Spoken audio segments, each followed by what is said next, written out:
about transforming or about reviving this Mahakumbh as a knowledge base, as a place and a time that people, large number of people, will seek as a source of inspiration, healing and transformation, which is what it has been for thousands of years. Maybe in the last 5, 6 or 10 decades in a century, it could have to some extent lost its relevance and its significance simply because,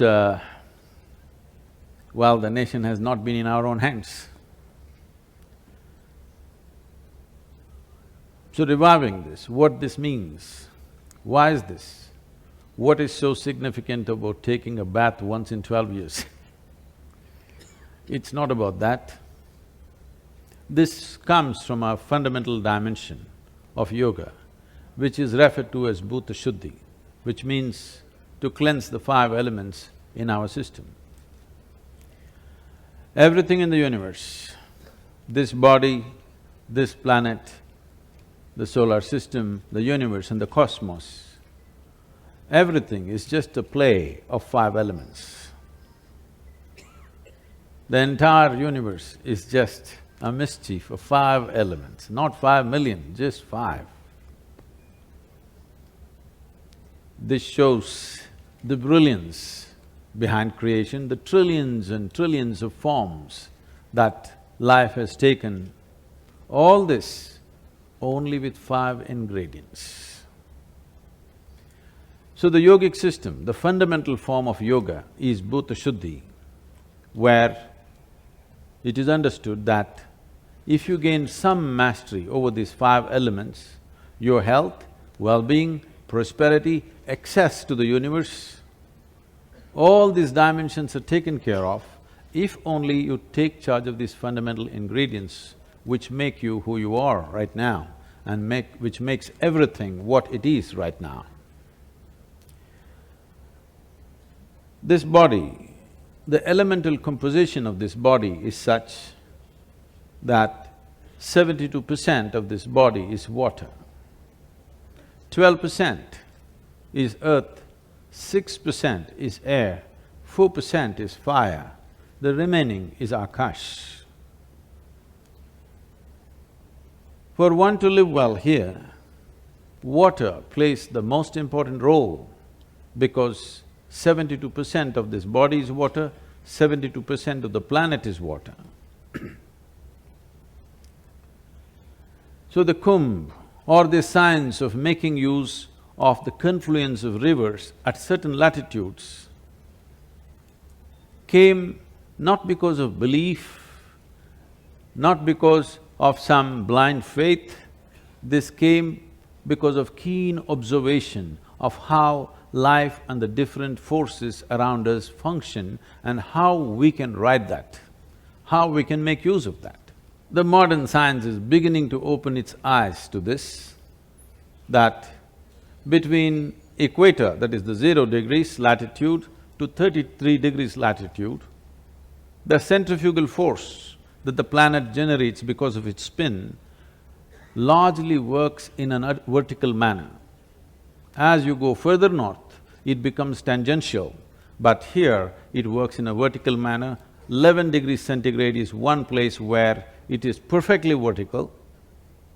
So after much search within myself, we established the Isha Yoga Center at 11 degrees latitude, because if one is doing sadhana, the maximum benefit happens here because the earth's centrifugal force is pushing everything upward in a vertical manner rather than in a tangential manner. So from 0 to 33 degrees, this was known as the sacred land on the planet because spiritual sadhana found at most results or maximum results happened in this region for whatever sadhana that an individual person does. So within this latitude, we identified many spots where at different times of the year and different times of the solar year, which lasts for 12 and a quarter years, the forces are working in a certain way, and those places were identified as places to be on that particular day or that particular period. Wherever two water bodies are meeting with a certain force, it creates a churning of water. This body being over 72% water, being there at that particular time, when it is in a particular nakshatra in the solar cycle, the maximum benefit happens to the body.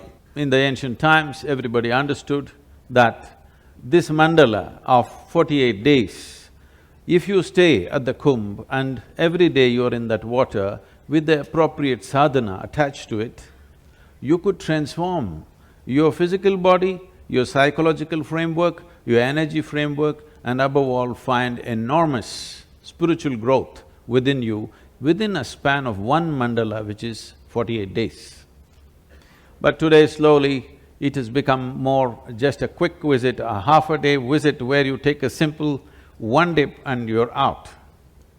Well, maybe in today's world, we can't get all of you for 48 days at the Kumbh, but I was talking to the Chief Minister and said it's important that we set at least 40 days of sadhana for everybody, wherever they may be. Every day 10 to 12 minutes of sadhana in their own home for 40 days, then come and take a dip. This will make a huge difference, because the importance of it is, at a certain place, if a certain volume of energy is happening, do you have the ability to receive it? Do you have the ability to perceive it? If you cannot perceive, no matter where you are, everything will go waste. So the whole science of why the Kumbh, why at certain latitudes, why where the confluence of water bodies are happening, there's an elaborate science about it. I don't want to go into the entire process now, but essentially this is what it is, because if the water within you does not respond to the water outside of you, now the water that is here, how this water behaves within you will determine the nature of your health and well-being in a big way. How will it behave? It will behave the way you treat it. In the sense, today modern science has come to this and recorded through various series of experiments they have come to this, that water has enormous memory within itself. They're calling water as fluid computer, because the volume of memory and intelligence which is there in the water is so phenomenal. This is something we need to understand. Water is not a commodity, it's a life-making material. The water that you drink is not just going whichever way, it is taking the form of a human being. It has the necessary memory and intelligence. Only if you treat it well, it tends to behave well. If you treat it badly, it tends to behave badly. So there's a whole science culturally established in this country as to how to treat the water that you drink. So these aspects have been largely lost because we are becoming a very economy-driven cultures. Economics is only about our survival, about procurement of this and that, what we need. Economics is not the guide point of our lives. The interest of mystical dimensions or the spiritual sciences have always been, what are the laws which govern the inner nature? So towards this goal, many things were created, many dimensions, many aspects, many tools and many methods as to how to get there. Among all these things, Bhuta Shuddhi is one of the most powerful processes. The Kumbha Mela is an offshoot of this Bhuta Shuddhi process. It's my intention and my wish that this Kumbha Mela should not become just one more ritual where a huge number of people gather. This should become a transformative process. I'm telling you, we as Indians, if we display a different level of equanimity within us, you believe me, in the next 25 years, we will be the most valued nation, because this will be the biggest challenge for the rest of the world. The rest of the world wants to know how to be. They know how to do, but they don't know how to be. This is something that we can offer to the world, because when it comes to the inner mechanics of a human being, I'm not saying this with the prejudice of being Indian. When it comes to the inner mechanics of the human being, no culture has ever looked at the inner dimension of the human being with the profoundness that this culture has explored. As Mark Twain once said after his visit, it seems he even came to the Kumbha Mela, and he said, anything that can ever be done by either God or man has been done in this land. That is the impression we created. That is the impression we need to create tomorrow for the rest of the world, that anything that can be explored to in the subjective dimension, we have explored this.